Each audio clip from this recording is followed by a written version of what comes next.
안녕하세요. 모든 경기 종목을 다루고 있는 토서관입니다.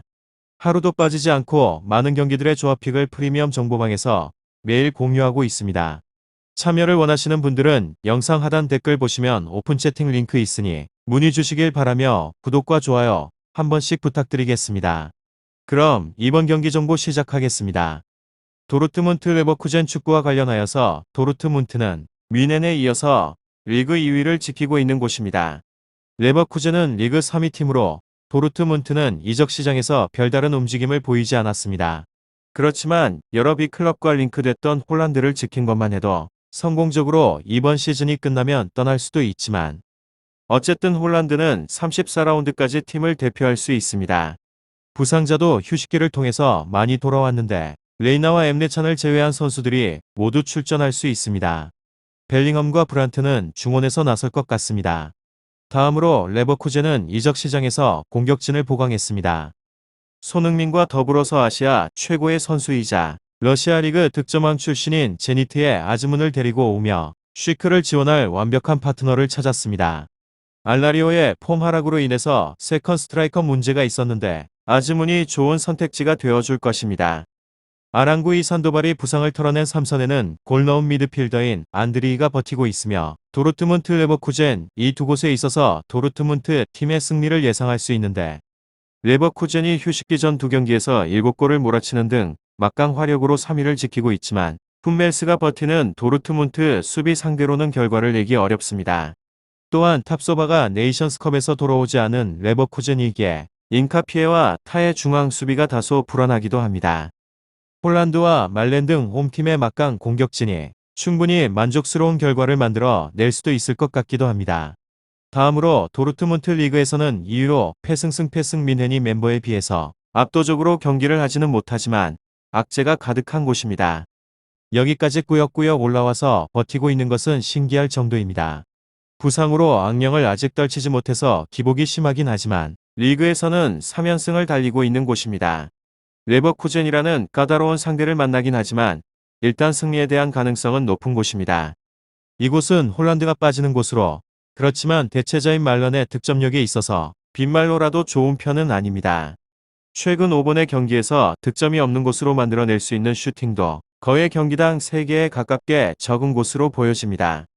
지금의 순위를 유지를 하고 있는 원동력이 없어진 셈으로 말런이 직전의 경기에서 이도움을 기록을 하면서 폼을 끌어올리고는 있는 곳입니다. 그렇지만 주포가 빠지게 된 상황에서 다득점은 어려운 과제일 수도 있을 듯 싶습니다. 부상자 속출로 팀에 대한 조직력 구성에 어려움을 겪고 있는데 특히나 수비진의 누수가 심각했던 편이기도 합니다. 게레이루 훈멜스 등 핵심적인 수비진이 모두 이탈을 했었기 때문에 강제적으로 300을 사용을 한 적도 있었습니다. 도르트문트 레버쿠젠 축구전의 부상으로 인해서 3명의 미드필더를 구성을 하는데도 어려움을 겪었습니다. 감독이 공격적으로 전술을 사용을 하기도 하고 상대적으로 익숙치 않았던 포메이션을 사용을 하는 바람에 실점률 통제에 있어서 애를 먹고 있는 모습을 보여줍니다. 현재의 수비 자원들이 대부분 돌아오긴 하였지만 아직까지 조직력 면에서 문제를 일으키고 있는 곳입니다. 결장자는 잔 홀란드 모레이 선수입니다. 다음으로 레버쿠젠 리그에서는 3위로 무패 무승승 3강이라기에는 조금 민망한 곳으로 2위보다는 오히려 4위에 가까운 상태입니다.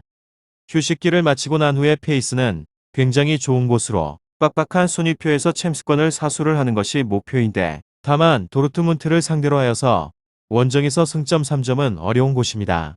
이곳의 득점력은 매우 인상적인데 이탈리아에서 온 쉬크 선수가 그야말로 미쳐 날뛰고 있는 곳입니다.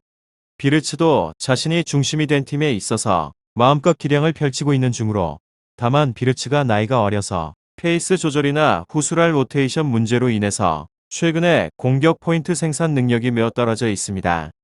도르트문트 레버쿠젠 쉬크가 활동량에서 강점을 보이게 되는 선수는 아니기 때문에 많은 역할을 짊어지게 되는 것은 오히려 부담일 수도 있을 것 같습니다.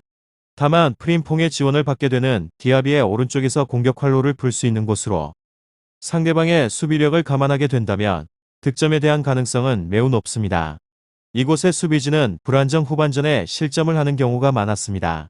이외에 있어서는 감독님이 교체로 쓰게 되는 선수를 쓰는 것을 매우 꺼려하기 때문에 레버쿠젠에 있어서 리그에서는 벤치에서의 자원이 뛰는 시간에 있어서 가장 적은 팀이기도 합니다. 휴식기가 있다고 하긴 하지만 후반기에서도 이러한 기조가 지속되게 된다면 주축의 자원들에 있어서 방전이 일어날지도 모르는 이유로 일단적으로 그 징조와 관련하여서 후반전에서의 체력 저하와 함께 집중력 부재로 이어지고 있는 곳입니다. 결장자는 루네프 파울리뇨 아즈문 탑소바 선수입니다. 마지막으로 도르트문트 최근 리그에서는 3연승을 달리면서 팀 에너지 레벨이 올라온 상황에서 3위 레버쿠젠을 만납니다. 최근의 맞대결 전적과 홈 2점을 앞세워서 승점 3점 확보에 나서는 곳이기도 합니다. 역시나 공격진의 화력이 돋보이는 곳으로 미넨에 이어서 리그에서의 최다 득점 2위에 오를 만큼 막강한 공격력을 자랑합니다. 그리고 레버쿠젠 최근 리그 3경기에서 2승 1무로 패배가 없습니다. 순위도 어느덧 3위까지 끌어올린 상황에서 도르트문트를 만나는 것입니다. 상대의 전력 누수를 고려한다면 선전을 기대할 수 있게 됩니다. 도르트문트 레버쿠젠 축구 잘 알아보시고 난 후에 좋은 결과 얻어보시면 좋을 것 같습니다. 유익한 정보가 되셨다면 구독과 좋아요 한 번씩 부탁드립니다. 그리고 최종 조합과 정답치는 항상 프리미엄 정보방에서 항상 공유하고 있으니 참고해 주시고 이번 영상 마무리하겠습니다.